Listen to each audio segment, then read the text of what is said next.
弟兄姊妹平安。这两天呢，可能很多弟兄姊妹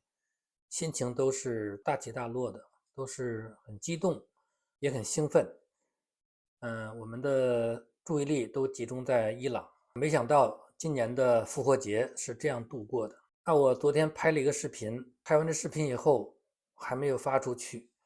然后在后半夜我就在 X 上看见川普总统发的推文，已经成功的营救了第二个飞行员，他是个上校。那看到这个消息呢，非常的激动，好久都没有入睡。这个消息是很多人都说得救的这个消息呢，是给我们复活节最好的一个礼物啊，真的是这样。今天呢，又收到很多的更新的信息，让我们了解更多了这个上校他的传奇的得救的过程。今天呢，我晚上还是有点兴奋，睡不着觉，所以呢，我就再跟大家分享一下这个上校被救出来这个过程呢，也是非常的传奇。我相信将来可能这件事情会拍一个电影，这个比那个拯救大兵瑞恩要精彩，要激烈的多。而且这是一个现实版。那大家都知道了，这个两个飞行员，这架飞机呢被击落之后，他们的自动弹射就把他们弹出去了。那当中前面这个飞行员呢，他是比较好，他没有受什么伤，他落地以后呢很清醒，然后呢就很快联系这个救援人员，就把他救走了。但是后边这个上校呢，他是操作这个机械的，操作这些武器的，他的身份呢，他的地位更重要。那他在弹射过程当中呢，脑袋可能撞了什么地方了，所以呢就受伤了。他落地以后呢就没有醒过来，就是一个昏迷的状态，其实就是脑震荡。那当他醒来以后呢，这个救援的人已经离开这个地方了，所以呢他就错过了被营救的机会。而且呢，这个时候这些的伊朗这些的特战队和民兵已经大批的已经包围过来了。那这个上校他身上只有一把手枪，完全不可能和这些人来对抗的。所以说呢，他能做的就是逃避。据说呢，他得到了当地这些的伊朗人、这些的百姓对他的掩护、对他的帮助，应该是这样。如果是没有帮助的话，他当时除了脑震荡，好像脚踝也扭伤了，行动很慢。所以说他一定是得到了这些人的帮助。那这些伊朗人呢，除了帮助他呢，还大规模的开车堵住了伊朗军队的通道，他们呢不能很快的来到这个区域。那从这些我们也看到，伊朗人民他们是非常希望这个政府被摧毁，他们也害怕美国早一点的离开，那这个他们的希望就落空了嘛，所以他们就出来保护。虽然他们消息是封闭的，但是还是知道了。他们互相的传递信息，他们呢就组织起来，都开着车把这些路都给堵住了。好像感觉呢，他们是为了这个赏金，都是来找这个飞行员。实际上呢，他们的目的就是来阻挠，不让这些的伊朗军队很快的能够接近。那这个上校呢，后来他就逃到了一个山上，大概2000多米高的一个山上，躲在了这个岩石中间。这个美国军队呢，他们都是经过严格的野外求生的训练的。他们身上也有些这些的装备，所以呢，他在野外生存是没有问题的，只要敌军不发现他都没有问题。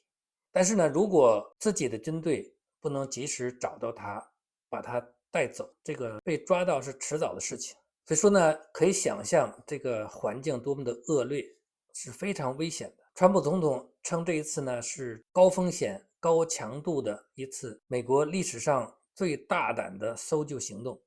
这个上校呢，他到山上以后呢，就用他的通讯设备加密的给美军就发出了信号。但是呢，美军他们曾经怀疑过，因为已经过了很长时间了嘛，他们担心是伊朗人已经把这个上校抓住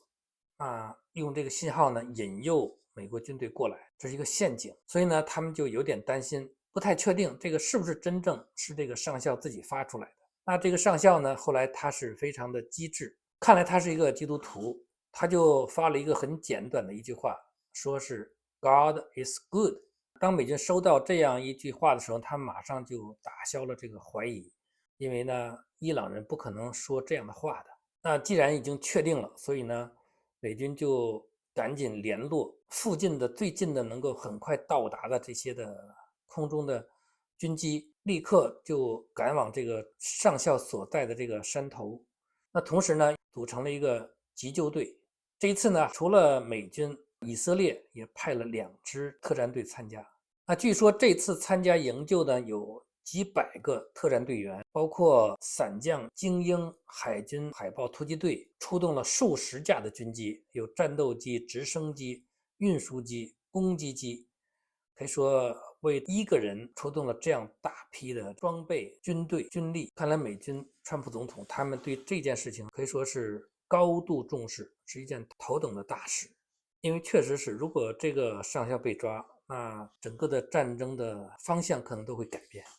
被抓之后，大家可以想象他会遭到怎样的一种残忍的对待。而且呢，作为一个砝码和美国讲条件，要挟美国进行让步。那美国他们营救呢是有他们的办法的，他们先要在一个地方开辟一块比较平坦的一块地方，做一个临时的基地，让这个运输机能够降落，能够起飞。这个运输机呢，其实就是一个就像我们平时做这个客机差不多。当然，美军知道了这个上校所在的地方，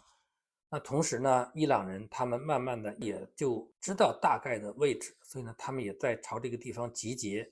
2支军队遭遇以后，那免不了的就是一场激战。那据说这场战斗持续了10几个小时。当然，从装备上，从战斗力上，那美军是压倒性的优势。但是呢，伊朗人他们也有他们的优势，就是地形上他们是熟悉的。另外呢，他们是光脚无法穿鞋的，是吧？那美军他们是有这样一个艰巨的任务，不能恋战的。他们的目的就是要把人救走。那在这个激战的过程当中，美军呢也是有损伤的，好几架这个直升机都被打伤，幸好呢没有死人，有一些的轻伤。那最后的结果我们都知道，就是很神奇的把这个上校救走。但是呢，在救走的过程当中又出现了意外，就是这2架运输机在他们想离开的时候呢，也发现不能起飞，因为这个地面呢这个太软了，这个沙土完全的不能起飞。然后呢，这个时候就遇到另外一个非常大的一个难题，就是他们走不了。这时候呢，必须有新的运输机把他们救走。所以说呢，紧急的又调来了几架飞机过来营救他们。那这2架呢，就陷在这个沙土当中的这2架运输机，后来呢，他们就把它们销毁。那这2架飞机呢，被销毁的残骸呢，伊朗人把它pose到网上，说是他们击落的，他们摧毁的。中国的一些的媒体也随着就转发说，伊朗又成功的击落了、摧毁了2架美国的运输机。那另外还有一个事情呢，他们伊朗人也挺有意思的，他们造谣说美国因为不能够把这个飞行员救走，他们曾经试图用炸弹把这个人炸死。这个是他们是真是以小人之心，是吧？美国军队他们从来不会这样想，也不会这样做。这个战争的残酷凶险是我们无法想象的，在战场上任何事情都可能发生。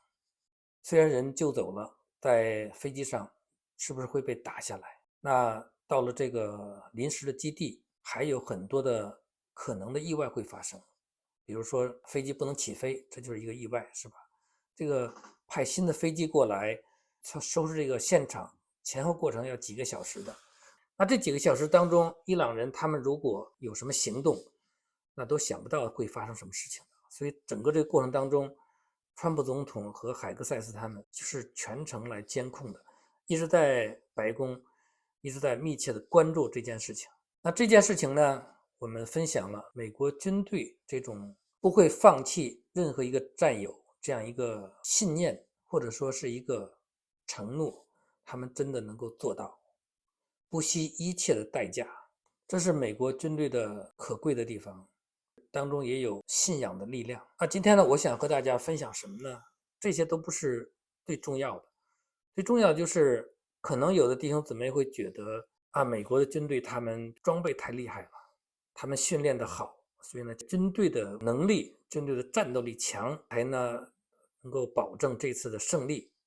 当然，这些呢也是客观的因素，是必不可少的。但是我们更应该看到更重要的东西。我今天跟大家分享曾经的美军他们失败的经历。为什么要分享他们失败的经历呢？就是想告诉大家，同样的这支美军，他们并不是常胜将军，并不是无往而不胜的，他们有过失败，而且呢有过非常屈辱这样的一种经历的。那同样是在伊朗，在1979年到1981年有一个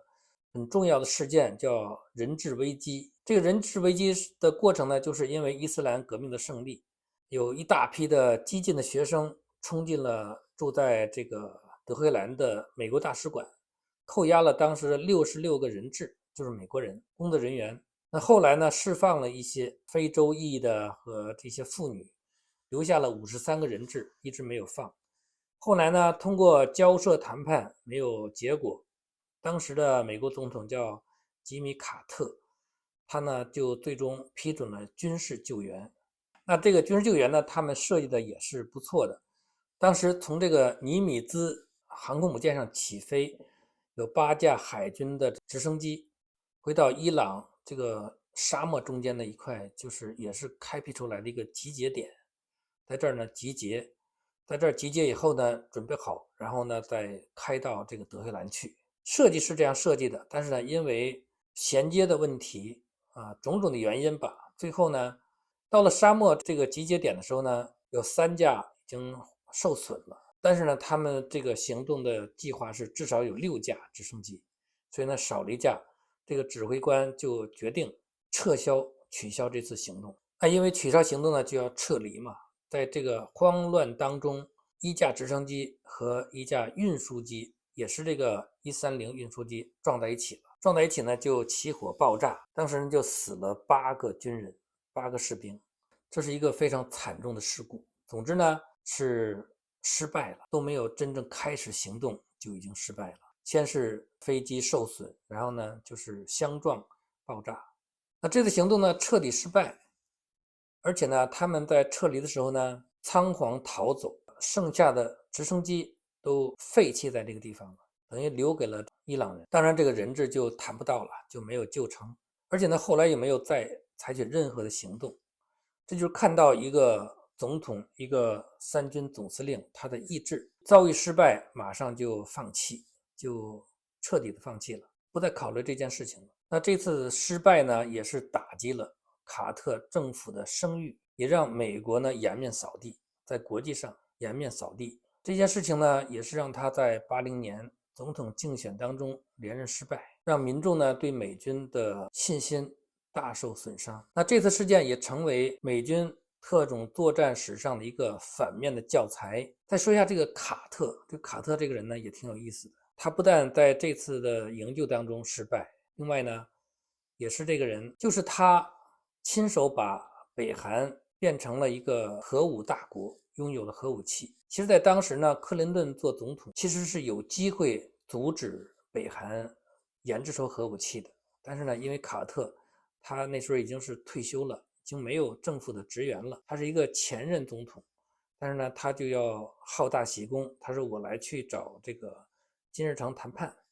那谈判的结果呢，好像达成协议了，但是呢，北韩一个喘息之机，让他们偷偷的继续研制，最终呢，研制出了这个核武器。当北韩已经制造出核武器来以后，再说什么都没有用了。他手里拿着核武器，跟他说什么，已经不是原来的北韩了。那美国的军队另外一个呢，就是很耻辱的一件事情呢，就是在阿富汗的撤军，这是几年前的发生的事情。拜登上任之后呢，他做的一个决定，就是2021年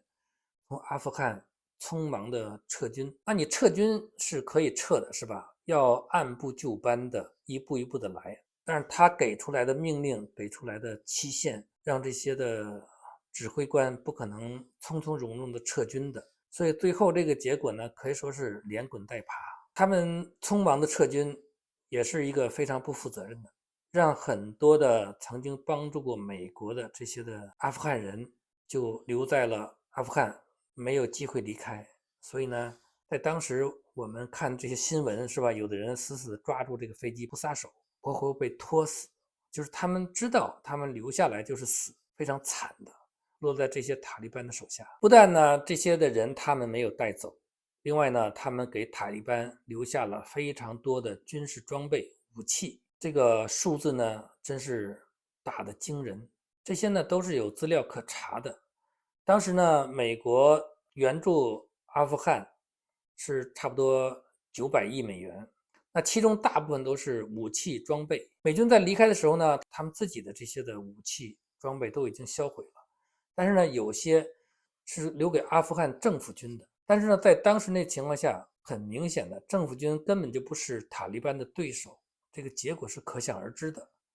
所以说，美军的离开，马上接下来呢，就是塔利班马上就控制了全局。所以说，留下这些武器呢，都落入了塔利班的手里。那根据五角大楼的报告，那留下来的飞机就有好几十架，其中有直升机、战斗机，而且呢，阿富汗当时的政府军，他们空军呢就拥有167架飞机。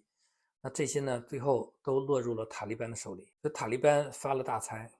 那这些飞机呢，就价值9亿多。除了飞机呢，还有4万多辆军车。这些军车呢，有这些悍马呀，这些防雷车呀，这加在一起呢，又是数十亿。除了这些的军车、飞机，还有数十万件轻重的武器，什么夜视镜啊、通讯装备呀、生物识别设备呀，总计呢就是有70-80亿，所以好几百亿就留给塔利班好几百亿的军事装备，这些的武器设备。那这样的结果呢，当然遭到了民众和共和党的指责。但是呢，民主党他们也为自己辩解，说这些呢就是留给阿富汗这个政府军的。但是你不知道政府军的状态吗？他政府军能留得住吗？那这么多年，我也不明白为什么美国在那儿那么多年就没有把真正政府军给培养起来，怎么这么不堪一击呢？总之呢，这个结果就是给塔利班这个邪恶的组织留下了大批的武器装备、飞机、坦克。那时候的美军呢是大力推行 DEI，DEI 大家都知道是吧？ Diversity、Equal 和 Inclusion。这些都是政治正确的范畴，也在军队里大肆推广，所以呢，就出现这种怪现象，很多的这种所谓的将军都是穿着高跟鞋的生物学男性，本来是男人，变成了女人，变性，但是呢，他还做将军，穿着高跟鞋，烫着头发。那这样的将军，大家想想怎么指挥军队？这些的士兵看到这样的人，他们怎么能够有士气去打仗？所以说，我就想和大家分享，并不是美国的军队谁做领袖、谁做领导，他们都可以这样强大的。一个军队打仗，除了他的武器装备，另外一个就是他的士气，非常重要的就是士兵的士气。比如说刚才讲到的，在伊朗的这次营救的行动，因为你作为三军统帅的总统都是这样软弱的，都是这样的没有意志，遇到点失败就退缩，那这些军人他们当然就没有勇气了，而且他们也没有这个权利。那么我们看看川普他做的决定，这次营救的行动可以说压力最大的就是川普自己。一旦这个营救行动失败，民主党对他的指责可以说是铺天盖地，他就死无葬身之地了，一切的责任都是他来承担。但是呢，成功了，我们看不到这些的民主党对他依据的认可。大家想一想，如果是拜登现在做总统，今年打了这么多的胜仗，他就被捧成这个圣人了，他就成了神了。但是呢，因为是川普，他做的再好，也得不到这些人的肯定表扬，还是指责，还是造谣重伤。就是这些恶人，他们永远是这副嘴脸，永远是两个标准。所以说，一支军队，当然士兵装备也是很重要的，但是呢，我想在这里边讲，一支军队它的灵魂就是三军的统帅。现在的美军，他的灵魂就是川普，他没有去战场，他是坐在白宫里边指挥的，但是呢，他是一个决策人，他决定这场仗怎么打，他决定要不要派特战队去营救，他做的决定他就要负责，这个结果他就要承担这个后果。那在做这样的决定，他就要想到一切不好的结果，他如何来面对。所以说，我们真的为川普感谢神，赐给他这样一个坚定的信心、坚强的意志，可以说是钢铁般的意志。在面对这样多的攻击、这样多的暗算、诬告的情况下，还能这样坚定的能够做出这样的一个大胆的一个决定。大家想想，如果这件事情美军放弃了，让这个人自生自灭，后来被伊朗抓住了，那美军包括川普本人马上就陷入被动。所以说在这个时候就看到信仰的力量。川普他是被神从死亡当中救赎过来的人，我相信他经历神以后，他的信仰和以前不一样了，他更加的坚信神的能力。所以说呢，他可以义无反顾的去做出这样一个大胆的决定。这个决定不容易做的，不要以为谁都可以做。每一场战争，每一场战斗，大家不知道会发生什么事情。但是我们看川普返回白宫这差不多1年多的时间，他干了多少大事，几次非常漂亮的这个战斗，抓捕马杜罗，摧毁伊朗的地下核工业，然后呢又是斩首哈梅内伊，一系列的这种非常干脆利落的这种战斗，这些一方面是他的果断，他的意志，另外一方面呢也是美军经过这1年多的这个调整，他们已经把DEI 这种影响完全的都消除了，军队的士气已经现在是非常高涨的一种状态。另外呢，我在这里面还想分享更深一层的，作为我们信徒，我们信耶稣的，我们看到这些事情以后，我们不能把它看成一种偶然或者一种孤立的事件，我们一定要把它和我们的信仰和我们信的主耶稣联系在一起，因为我们知道世界上所有的事情都是神在掌管的。当然这么重大的事情，当然神在掌管。大家想一想，这架飞机被击落就是在主耶稣受难那一天，在受难节，是主耶稣最黑暗的一天。那这一天呢，对美国军队来说也是最黑暗的一天。1个多月的战争，这是最大的一次的这个损失，2个人失踪，一架飞机被击毁，从来没有发生过。那有人在说，为什么伊朗这么先进的武器开始没有使用出来，到现在忽然它变得厉害？就有人在猜测，是不是某个第三方给他们提供了更好的设备、更好的武器呢？这个我们不知道，我们也不想去评论。但是呢，我们只是想说，在这个时间点发生这样的事情，难道是偶然的吗？飞机在主耶稣受难日被击落，然后呢，经过2天的时间，在复活节的凌晨，最后一个失踪的上校被成功的解救。那这个可以说是偶然，但是呢，我们属灵的人，我们不这样看，因为这件事情就让我们看到主耶稣在当中，神在当中在掌管，一切都是神的手。这个战场上的子弹打到谁，打到什么部位，我相信这都是神在掌管的。为什么这次营救能够美军没有损员，没有损失1个战士，只是有些轻伤？如果这个子弹可能偏1寸，可能这个人就被打死了。大家想一想这个事情，就像川普那颗子弹，如果他那时候没有转头，这个子弹正好打在他的头上，打在脑门上，当然就死了。我们的信仰不是一个空洞的一个理论，而是我们的神是和我们同在的，